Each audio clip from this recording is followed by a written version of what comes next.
7 September 2025 তারিখে নীলক্ষেতের গাউসুল আজম মার্কেটের একটি ছাপাখানায় ডাকসু হল সংসদ নির্বাচনের বিপুল সংখ্যক ব্যালট পেপার অরক্ষিত অবস্থায় পাওয়া যায়, যেখানে ঢাবি প্রশাসনের কোনো নজরদারি ছিল না বলে নিশ্চিত হওয়া গেছে। প্রিয় সাংবাদিক বন্ধুগণ, ব্যালট এই নির্বাচনের প্রধানতম গুরুত্বপূর্ণ জিনিস। সে জিনিস অনিরাপদ অবস্থায় 7 তারিখ রাতে সেখানে পড়ে থাকবে। আশা করি সেটা আপনারাও মেনে নেওয়ার মতো পরিস্থিতিতে নেই। লিখিত আবেদন জানানোর পরে আমরা দেখতে পাচ্ছি যে সেখানে কালক্ষেপণ হচ্ছে, আমাদেরকে অ্যাভয়েড করে চলার একটা চেষ্টা তারা করে যাচ্ছে। যারই ফলশ্রুতিতে নিয়মের মধ্য দিয়ে একটি সময় পার করার পরে যে অভিযোগগুলো তাদেরকে জানিয়েছি সেই অভিযোগগুলো আপনাদেরকে জানানোর প্রয়োজন বোধ করছি।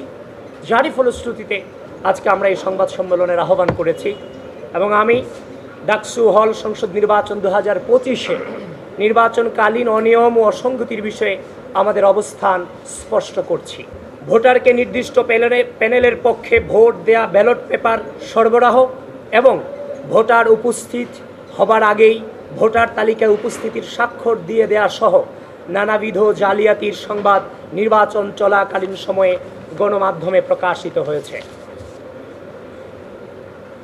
বিভিন্ন কেন্দ্রে ভোটার উপস্থিতি ও ভোট প্রদানের হার অসামঞ্জস্যতা পরিলক্ষিত হওয়ায় বাংলাদেশ জাতীয়তাবাদী ছাত্রদল সমর্থিত প্যানেলের প্রার্থীরা সহ অধিকাংশ প্যানেল এবং একাধিক স্বতন্ত্র প্রার্থী ইতিমধ্যেই ভোটার উপস্থিতির তালিকা এবং ভোট কেন্দ্রের সিসিটিভি ফুটেজ চেয়ে ঢাকা বিশ্ববিদ্যালয় প্রশাসন বরাবর আবেদন করেছেন, কিন্তু ঢাবি প্রশাসন সে বিষয়ে বারবার আশ্বাস দিলেও কার্যকর কোনো পদক্ষেপ গ্রহণ না করে কালক্ষেপণ করে চলেছেন।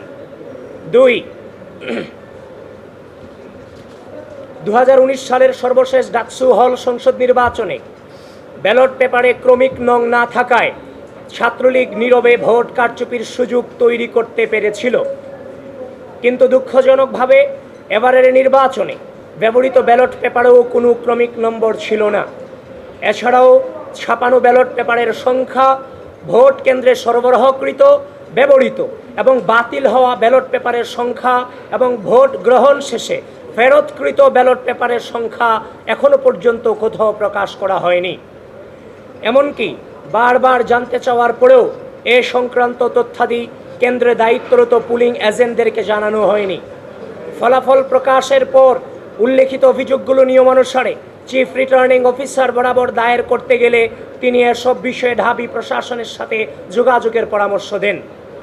পরবর্তীতে ব্যালট পেপার সংক্রান্ত ইস্যুতে একাধিক প্রার্থী ও পুলিং এজেন্ট কর্তৃক যথাযথ প্রক্রিয়া অনুসারে অভিযোগ দায়ের করার পরও ঢাবি প্রশাসন তদন্তের মাধ্যমে প্রয়োজনীয় ব্যবস্থা গ্রহণ না করে নানা অজুহাতে কালক্ষেপণ করে চলেছেন।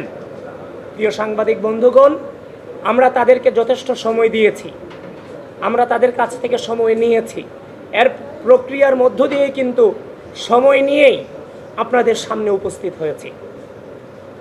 এই নির্বাচনের দিন থেকে শুরু করে পরবর্তী সময়ে যেই ধরনের অসামঞ্জস্যতা আমরা দেখেছি, আমরা ইচ্ছা করলেই রাজনৈতিক যে সংস্কৃতি বাংলাদেশের ছিল, বিভিন্ন কারচুপি হওয়া এবং নেগেটিভ রেজাল্ট আসার পরে বিভিন্ন আন্দোলন করা, আপনারা আমাদেরকে জিজ্ঞাসা করেছিলেন যে আমরা কোনো আন্দোলনে যাব কি না, কোনো প্রকার মিছিল মিটিং কিংবা অবরোধে যাব কি না।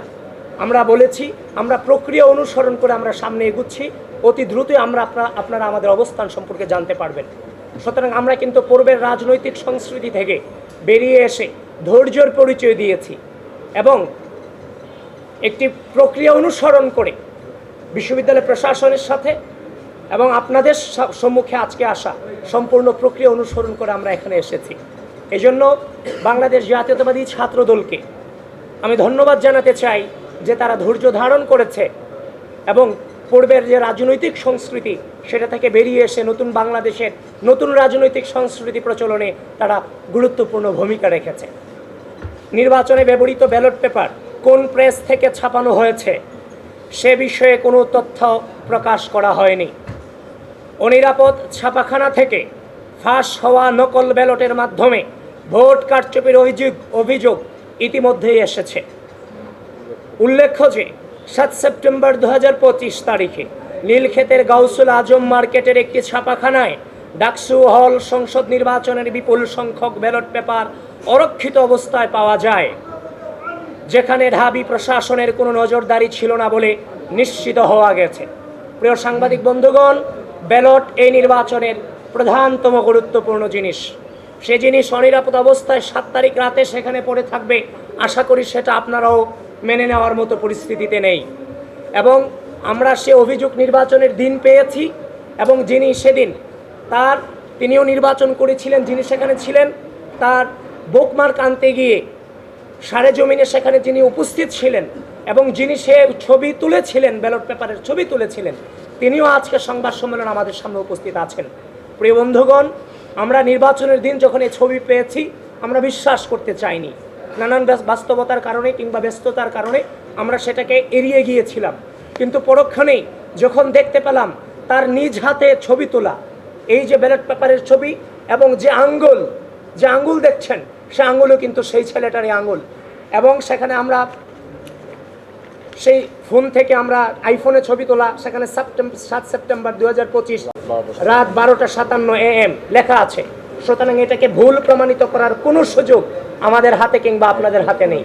সেজন্য এই বিষয়টাতে বিশ্ববিদ্যালয় প্রশাসন কোনোভাবে হালকাভাবে নেওয়ার সুযোগ নেই। বিশ্ববিদ্যালয় প্রশাসনকে এই ব্যাপারে জোরালোভাবে তাদের অবস্থান এই জাতির সামনে এবং বিশ্ববিদ্যালয়ের সামনে তুলে ধরতে হবে।